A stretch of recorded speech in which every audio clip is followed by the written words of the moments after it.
자, 여러분 반갑습니다. 열전달 2주차 두 번째 강의 시작하도록 하겠습니다. 지난 시간에 전도, 대류, 복사 기본적인 식을 소개했고 또 예제를 가지고 하나씩 문제를 풀어봤는데 전도 문제, 대류 문제까지 풀었고요. 이제 복사 문제를 풀어보도록 하겠습니다. 예제 1-5번 문제였어요. 예제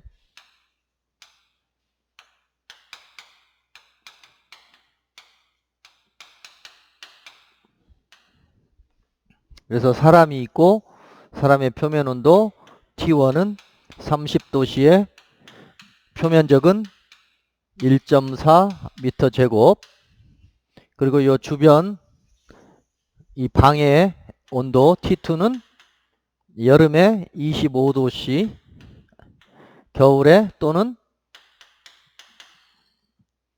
10도씨 이렇게 가정했을 때 우선 이 상태, 지금 겨울 상태에서 겨울인 경우에 사람 표면에서 복사 열 전달을 통해서 벽까지 손실되는 열 전달률은 얼마인가, 몇 와트 정도 나가는지 한번 계산해 봅시다. 그러면 엡실론 시그마 A1의 T1의 4승 빼기 T2의 4승 이렇게 하면 되겠죠.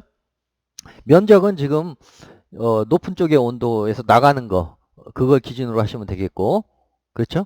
예, 그만큼이 이제 나가는 거니까, 나가서 저쪽 벽에 가서 다 흡수된다고 가정을 하는 거니까, 그러면 엡실론은, 사람의 엡실론은 얼마로 해야 되겠어요? 표를 보고 찾으면 사람 표면의 엡실론이 이제 나올 텐데, 그 사람 표면의 그 에미시비트는 0.95쯤 됩니다. 0.95. 1에 가깝죠? 그 다음에 시그마는 상수죠. 스테판 볼츠만 상수. 얼마라고 했어요? 암기하기 좋다고 했는데 5678 5.67 곱하기 10의 마이너스 8승. 암기하기도 좋아요. 5678 5.67 곱하기 10의 마이너스 8승. 굉장히 작은 값이죠. 그 다음에 열 전달 면적 1.4, 사람 몸의 표면적 1.4m 제곱, 그 다음에 온도 4승의 차이, T1은 30도씨니까 30 더하기 273. 항상 여기서 조심해야 됩니다. 섭씨가 아니고 켈빈으로 해줘야 돼요. 더하기 273으로 해서 켈빈으로 해주면 얼마예요? 303이죠? 303.15 그냥 303으로 합시다. 303의 4승 빼기 주변 벽의 온도 겨울 기준 10도씨라고 했으니까 283의 4승 이렇게 되겠네. 그래서 계산해주면 답이 나오겠죠. 계산해주면 152와트 152와트가 돼요. 즉 사람 몸에서 초당 152줄의 에너지가 벽으로 전달되고 있어요. 여름 조건으로 해보면, 여름 조건, 즉 벽면의 온도가 25도씨라고 하면 이제 온도 차이가 작으니까 더 작은 양이 계산이 되겠네요. 그러면 Q닷은 이제 여름의 경우에는 뭡니까? 엡실론은 똑같이 0.95, 사람 표면적 똑같죠? 시그마도 뭐 5.67 곱하기 10의 마이너스 8승, 사람의 표면적 1.4, 그 다음에 온도의 4승의 차이인데 사람 몸의 온도는 그대로 303 켈빈의 4승 빼기 벽면의 온도는 25도씨니까 얼마입니까? 273 더하기 25도, 그러면 298도, 298 켈빈의 4승.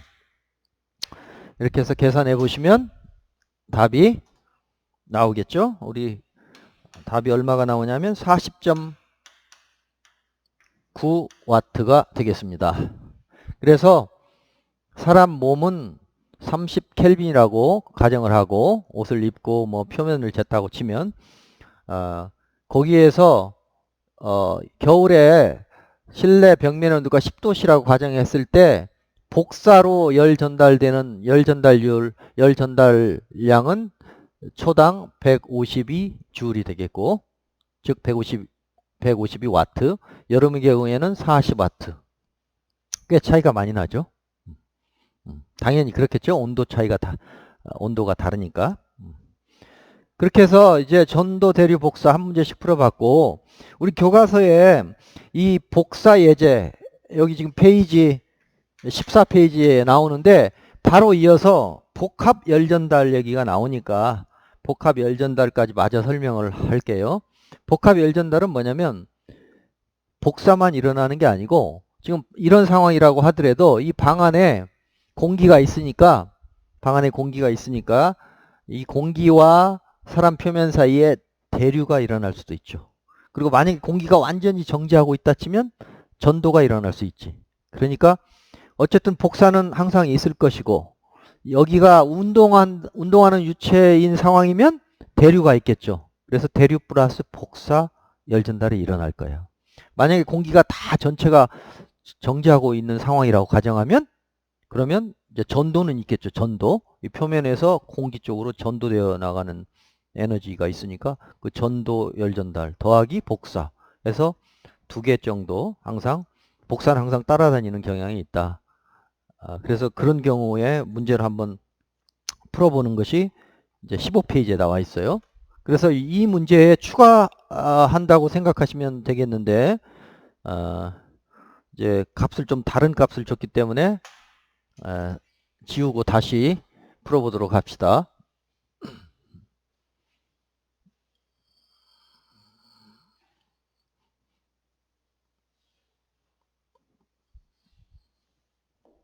이제 전도, 대류, 복사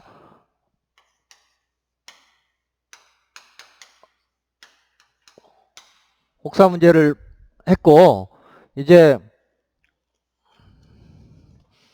1-5에 보면은 복합 열전달이라고 해서 방 안에 이제 움직이는 유체다 그러면은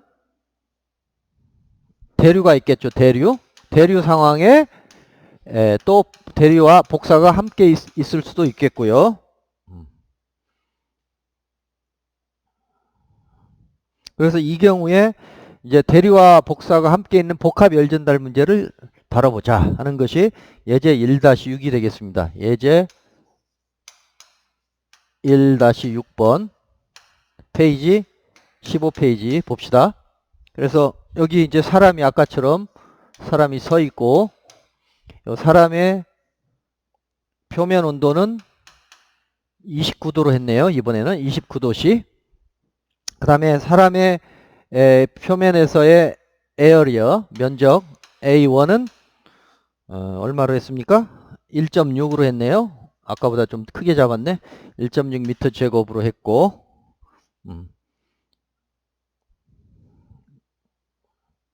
그 다음에 이제 이 방의 온도, 방 내벽의 온도 T2는 20도씨로 했어요. 20도씨로. 그러면 아까처럼 복사로 Q radiation으로 저 사람의 표면에서 20도씨인 요 실내 벽으로 전달되는 값은 바로 계산할 수 있죠. 지난번처럼 엡실론 시그마 A1의 T1의 4승 빼기 T2의 4승 이렇게 대입하면 되겠어요. 엡실론은 0.95 곱하기 시그마는 5.67 곱하기 10의 마이너스 8승, 그다음에 사람의 표면적은 1.6, 그 다음에 T1의 4승, T1은 29도씨니까 더하기 273 하면은 302 켈빈의 4승 빼기 T2 20도씨에다 273 더하면 293 켈빈이죠. 293 켈빈의 4승. 이렇게 해보면 복사 열전달을 계산할 수 있는데 결과값이 얼마입니까? 해보면은 81.7 와트가 나옵니다. 그런데 복사 말고 이 방 안에 이런 공기 흐름이 있다고 가정하고, 공기 흐름이 있으면 이제 당연히 이 표면에 공기가 이렇게 감싸고 돈다고 가정해 봅시다. 이제 대류가 일어날 수 있어요. 조금 이따 다시 설명하겠지만 선풍기를 틀지 않아도 온도 차이에 의해서 방 안에 겨울에 이 가운데 쪽 온도가 벽 쪽의 온도보다 낮으니까 이 중간에 있는 공기는 상대적으로 가벼워서 위로 올라가고 벽 쪽에는 온도가 내려가고, 그래서 이렇게 이제 거시적인 그 운동이 일어날 수 있어요. 그래서 속도가 존재하고, 그래서 대류 열전달이 일어나는데 그런 대류를 자연 대류라고 부릅니다. 그리고 선풍기를 이용한다거나 강제적인 기구를 동원해서 속도를 만드는 것을 이제 강제 대류. 그래서 강제 대류 열전달, 자연 대류 열전달. 그런데 어쨌든 간에 그때의 그 열전달 계수 H를 우리가 이제 알 수 있다면 그걸 이제 계산하는 방식도 뒤에 뒤에 가서 배울 텐데, 우선은 열전달 계수가 주어져 있다고 보고 그랬을 때 대류 열전달률을 계산할 수 있겠죠. 그래서 대류 열전달 계수 H는 얼마로 주어졌냐면 6으로 주어져 있어요. 6 와트 퍼 미터 제곱 켈빈. 그리고 그러면 요 유체 온도 T 무한 TF, 즉 공기의 온도도 주어져야 되겠죠. 공기로 전파되니까 공기의 온도는 여기 따로 명쾌하게 표현이 안 돼 있지만 사람이 20도씨로 유지된 방이라고 했으니까 이 벽면 온도도 20도씨고 이 주변 온도도 20도씨라고 가정합시다. 20도씨. 그러니까 여기 사람을 빼고 나머지 전부는 다 20도씨라고 가정을 합시다.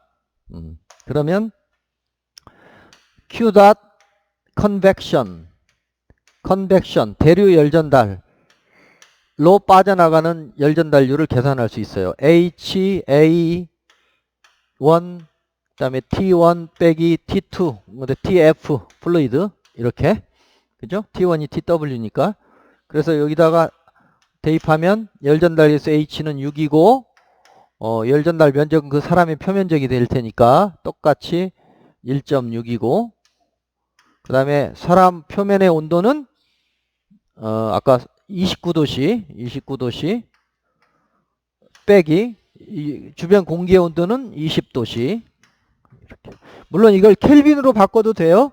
켈빈으로 하면 29 더하기 273, 또 여기 20 더하기 273 하니까 273은 같으니까 없어지죠. 그래서 그냥 온도 차이일 때는 도씨나 켈빈이나 상관이 없는데 같은데, 사승인 경우는 전혀 다른 결과가 나오죠. 사승일 때는 켈빈으로 바꿨을 때 반드시 바꿔야 돼요. 그냥 도시로 하면은 전혀 엉뚱한 값이 나오니까. 그러나 그냥 온도 차이일 때는 켈빈이나 도시나 똑같으니까 그냥 써도 되겠어요. 이렇게 해서 계산해주면 얼마입니까? 계산해주면은 컨벡션 86.4W가 되어서 얼추 비슷한 값이에요. 82W, 86W. 그래서 이런 상황이면 사람 표면에서 나오는 열이 대류로 86.4W 빠져나가고 복사로 82W 빠져나가니까 이거 토탈 Q닷은 더해야 되겠네요. 그죠? 사람 몸에서 빠져나가는 열 손실은 얼마냐? 그러면 복사로 빠져나가는 값 더하기 대류로 빠져나가는 값, 이렇게 더해야 되겠죠. 그래서 81.7 더하기 86.4W. 그래서 총 빠져나가는 열 전달률은 대략 168W가 되겠습니다. 이해됐죠?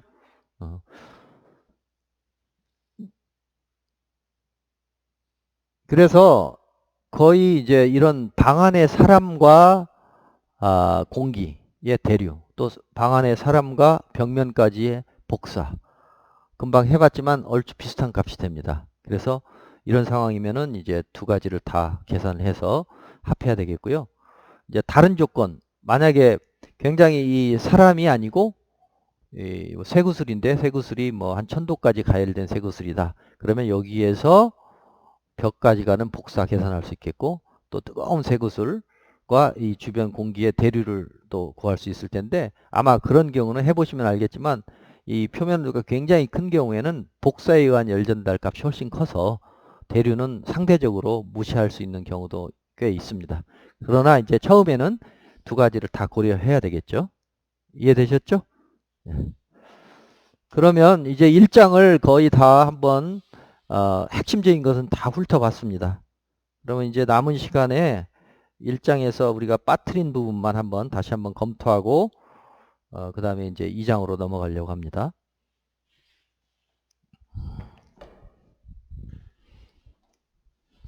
(1장에서) 우리가 여기까지 해서 전도 대류 복사에 관한 개념을 설명했어요. 열전달 메커니즘도 설명했고, 그 다음에 계산할 수 있는 식도 3가지 설명했고, 좀 더 응용으로 실제로 이 3가지 중에 2가지 이상이 함께 일어나는 경우가 많고, 그런 경우에는 복합 열전달이라고 해서 2가지를 함께 고려해야 된다. 또는 어떤 경우는 이제 전도와 복사가 같이 복합되어서 계산되어야 될 경우도 있겠고, 아니면 대류와 복사가 복합될 경우도 있겠죠.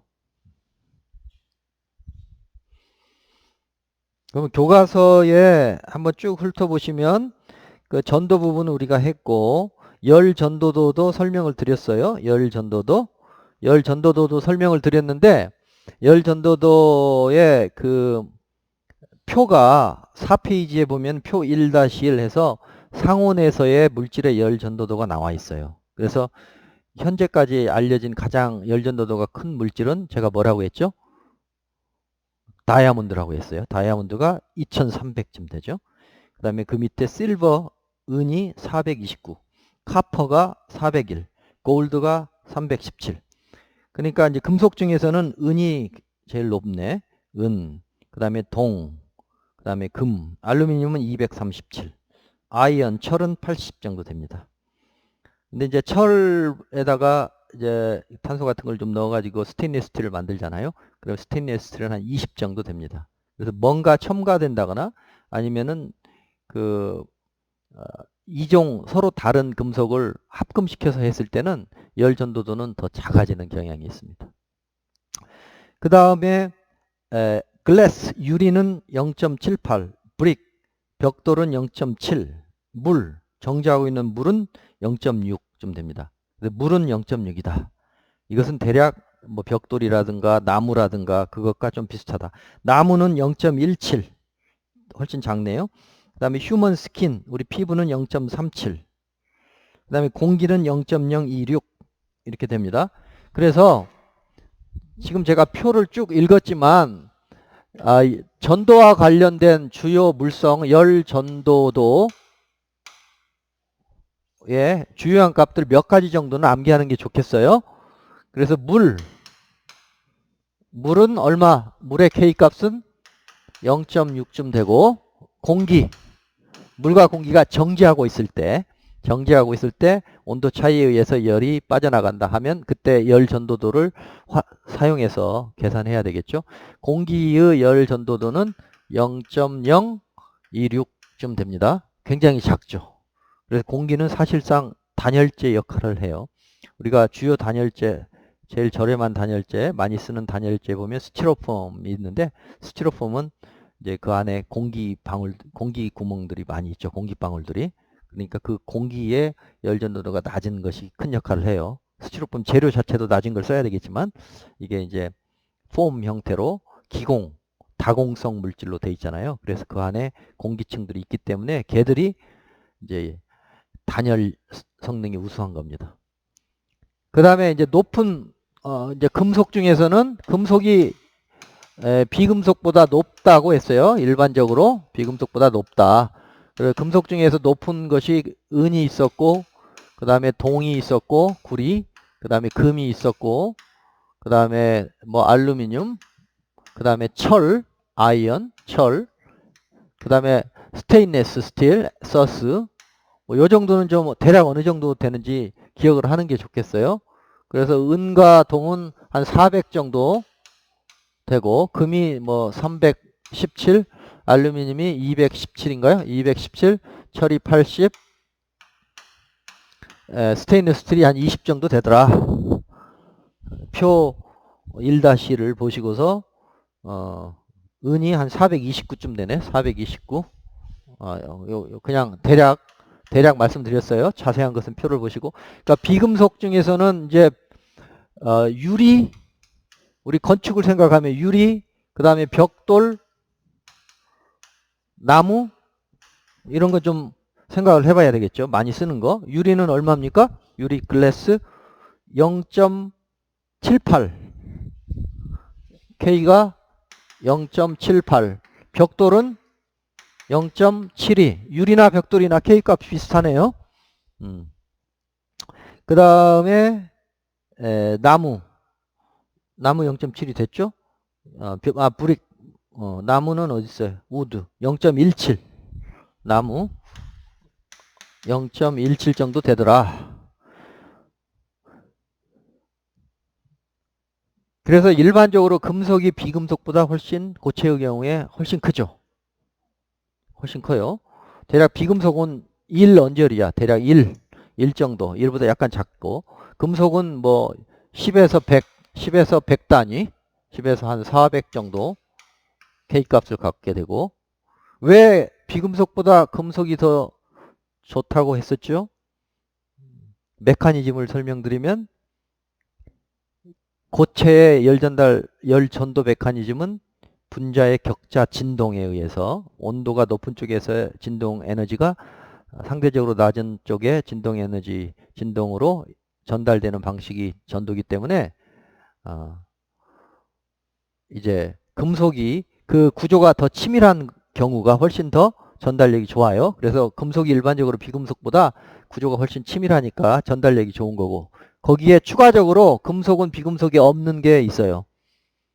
있는 거. 금속에만 더 추가되는 메커니즘. 그게 뭐냐면 자유전자의 이동이라고 그랬어요. 자유전자. 그래서 자유전자가 있기 때문에 전기도 잘 통하지만 열도 훨씬 더 잘 통하게 되는데, 그 두 가지를 고려했을 때 금속이 훨씬 좋은데, 그럼에도 불구하고 비금속 중에서 금속보다도 오히려 높은 것이 예외적으로 있다고 했어요. 그게 뭐? 다이아몬드.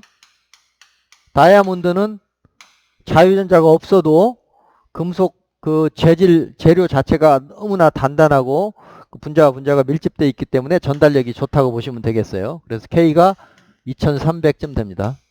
그래서 이 정도 수치들은 기억을 좀 해두시는 게 좋을 것 같아요. 그 다음에 교과서 열 전도도 부분은 좀 읽어보시면 좋겠고요. 여기에 이제 고체, 액체, 기체의 그 온도에 따른 열 전도도 값의 변화 같은 것들이 나와 있으니까 쭉 읽어보시면 좋겠습니다. 7페이지에 보면은 그 온도에 따른 K 값의 변화가 나와 있어요. 그 다이아몬드를 보면 온도가 높아질수록 K 값이 작아진다. 또 금속의 경우에도 대부분 온도가 높아지면 작아진다. 예외적인 것이 있지만 일반적으로 금속의 경우에 온도가 높아지면 열 전도도가 작아져요. 왜 그럴까요? 왜? 온도가 높아지면 왜 열 전도가 안 될까요? 왜? 메커니즘을 생각해야지. 온도가 높아지면 왜 열 전도도가 떨어지나? 온도가 높아지면 그러면 격자 진동에 영향이 있나? 자유전자에 영향이 있나? 이렇게 생각해야 되겠죠. 온도가 높아지면 어때요? 고체가 약간 팽창하죠. 아주 미세하지만 어쨌든 팽창해. 분자 관점에서 보면 이웃한 분자의 간격이 약간 벌어진 거야. 그래서 진동에너지 전달력이 떨어진다고 보시면 되겠어요. 물론 자유전자의 영향까지 합해서 나타난 결과지만, 그래서 고체의 경우에 온도가 올라가면 간격이 벌어지니까 열 전도도가 떨어진다. 액체의 경우에도 온도가 올라갔을 때 팽창하는 물질과 약간 수축하는 물질이 있으면 마찬가지로 생각하면 되겠어요. 온도가 올라갔을 때 얘가 팽창한다. 그러면 열 전도도는 떨어져야 되겠죠. 근데 물의 경우에 보면은 물이 이제 4도까지, 0도에서 4도까지는 어떻게 됩니까? 더 단단해졌다가 4도부터는 다시 또 이렇게 팽창하는 경향이 있으니까 경향이 변하는 경향이 있어요. 우리 교과서에 7페이지 보시면 되겠고, 기체의 경우에는 다릅니다. 기체의 경우에는 온도가 올라가면 열 전도도가 좋아요. 왜 그럴까요? 이것도 메커니즘을 생각하셔야죠. 메커니즘. 기체의 열 전달 메커니즘 뭐예요? 정지하고 있는 기체에 온도차가 있으면 그 안에 입자적 관점에서 봤을 때 온도가 높은 쪽에 입자의 운동 에너지가 더 크고 작은 쪽은 적죠. 그렇죠?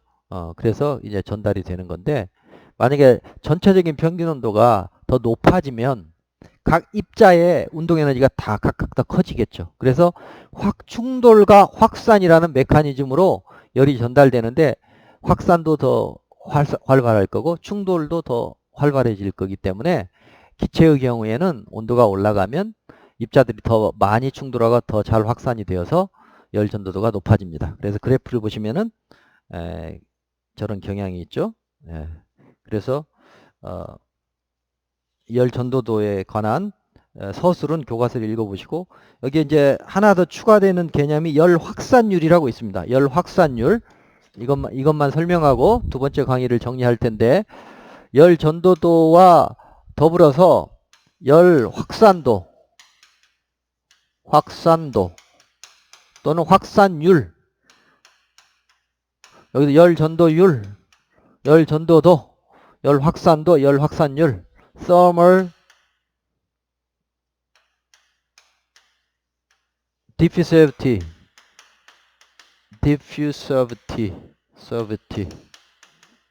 thermal diffusivity라고 있어요.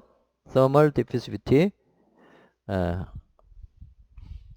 thermal conductivity는 K였고, thermal diffusivity는 우리가 알파라고 쓰겠습니다.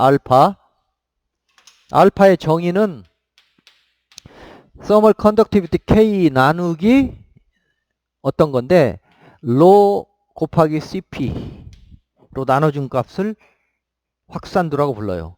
전도도 나누기 어떤 거를 확산도라고 부르는데, 그러면 요걸 알아야 되겠죠? 로 CP가 뭔지. 로는 뭐예요? 로는 밀도, CP는 비열. 비열의 정의가 뭐였죠? 비열은 어떤 물질 1kg이 1도씨 높이는데 필요한 열량. 그렇죠? 물론 기체일 때는 CP와 CV가 다르고, 액체와 고체일 때는 그냥 CP는 CV 같다고 했고요. 어쨌든 비열이라고 하는 것은 그 물질 1kg을 1도씨 높이려면 얼마나 에너지가 들어가야 되는가, 그거고, 요 밀도는 뭐야? 밀도는 부피분의 질량이죠. 그러니까 단위 최적당 질량입니다. 그래서 질량이 크고 비열이 크다 그러면 열을 더 많이 간직할 수 있어요. 열 간직할 수 있는 능력, 열 저장 능력, 열 용량. 그래서 로스피는 열 용량이 되겠어요. 열 저장 능력, 열 저장 능력, 열 용량 분의 열 전도도.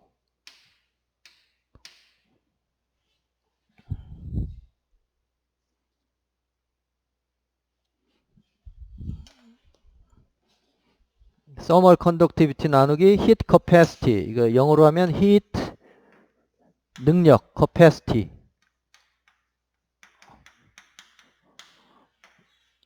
열 전도도 K는 thermal conductivity.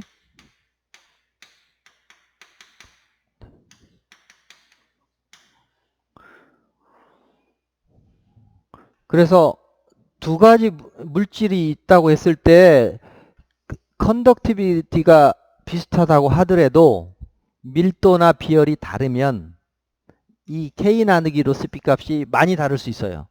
즉 열 확산도가 다를 수가 있어. 그래서 어떻게 보면 K보다도 열 확산도가 물리적으로는 그 물질이 열을 확산하는 능력이라는 관점에서 보면은 더 물리적인 의미가 있을 수가 있어요. 그러니까 예를 들어 기체와 액체를 비교한다. 기체의 컨덕티비티와 액체의 컨덕티비티를 비교한다. 그러면 보통 다 액체 컨덕티비티가 훨씬 크죠. 그러나 로 CP로 나눠서 비교하면 반대가 될 수가 있어요. 그러면 이건 마치 이제 권투 선수들이 체급이 큰 선수하고 체급이 작은 선수의 실력을 서로 따질 때 무조건 체격이 크다고 잘하는 건 아니죠. 그러니까 그 플라이급과 헤비급의 선수의 누가 더 우수한 선수냐 할 때는 그 실력 나누기 체급 이런 개념이 되겠어요. 그래서 더 공정한 그 열 확산 능력을 보여주는데 어쨌든 이제 표를 보면 열 전도도가 소개가 되기도 하고요. 어떤 경우는 열 확산도가 소개가 되기도 하니까 서로 K를 알면 비열 곱하기 밀도에서 알파를 계산할 수도 있고 또 알파를 알면 K를 계산할 수도 있고 그렇습니다. 그리고 이 단위가 중요한데 단위 해보시면 K의 단위 뭐였어요? K의 단위가 와트 퍼 미터 켈빈이었죠. 그 다음에 로시피의 단위는 뭐야? 로는 밀도니까 부피분의 질량, 부피는 미터 3승, 질량은 킬로그램. 그 다음에 비열의 단위는 뭐예요? 비열은 줄 퍼 킬로그램 켈빈이죠. 이렇게. 그리고 요 와트가 줄 퍼 세크니까 이걸 줄 퍼 세크로 이렇게 해주면 K도 없어지고 킬로그램도 없어지고 미터도 하나 없어져서 두 개가 되고 줄도 없어지고 이렇게 해서 아주 심플한 단위가 나와요. 단위가 뭔 단위가 나오냐면 알파의 단위는 미터 제곱 퍼 세크가 나옵니다. 알파의 단위 미터 제곱 퍼 세크. 초당 몇 제곱미터씩 확산되어 가느냐. 여기에 방 안에 향수가 있어요. 향수병. 그러면 향수의 냄새가 확산되어 가죠. 확산되어 가. 그럼 그 향수병이 그 향수 한 방울이 공중에 떠 있다고 치면은 걔의 표면적이 그 확산의 영향력이 표면적으로 보면 그 표면이 초당 이렇게 늘어날 텐데 그런 표현이라고 보시면 돼요. 그래서 확산은 이렇게 향수처럼 그 물질 확산도 있고요. 우리가 지금 하고 있는 뜨거운 쪽에 열을 확산 개념도 있을 수 있고 또 운동량 확산도 있을 수 있어요. 그 운동량 확산은 유체역학에서 점성이 있죠. 점성. 이 점성을 밀도로 나누면 동점성이라고 하는데 이 동점성도도 단위가 미터 제곱 퍼 세크입니다. 그래서 이걸 다른 말로 하면 운동량 확산도예요. 운동량 확산도. 그러니까 확산도는 세 가지가 있는데 질량 확산도, 운동량 확산도, 열 확산도가 있는데 다 단위는 초당 몇 제곱미터씩 확산되어 간다. 그래서 개념으로 보면 다 똑같은 개념인데 열에 적용하면 열 확산도가 되는 거고 열 확산도의 정의는 열 전도도 나누기 열 용량 로시피로 되겠습니다. 이렇게 해서 전도 대류 복사 말씀드렸고 열 전도도 부분과 열 확산도 부분을 말씀드렸고요. 이제 나머지 부분은 여러분들이 읽어보도록 하겠습니다. 그래서 이제 이것으로 2강을 마치고 3강부터는 이제 2장으로 들어가서 할 텐데 3장 시작하면서 숙제 문제를 제가 뒤에 연습 문제 풀어보도록 숙제 문제를 알려드리도록 할게요. 그러면 그걸 각자가 노트 한 권씩 준비하셔서 노트에다가 쭉 풀어보세요. 그래서 나중에 여러분들하고 제가 대면에서 다시 만나게 되면 그 노트를 가지고 와서 서로 나와서 풀어보는 시간을 갖도록 하겠습니다. 그럼 이것으로 2주차 2강을 마치도록 하겠습니다. 수고하셨습니다.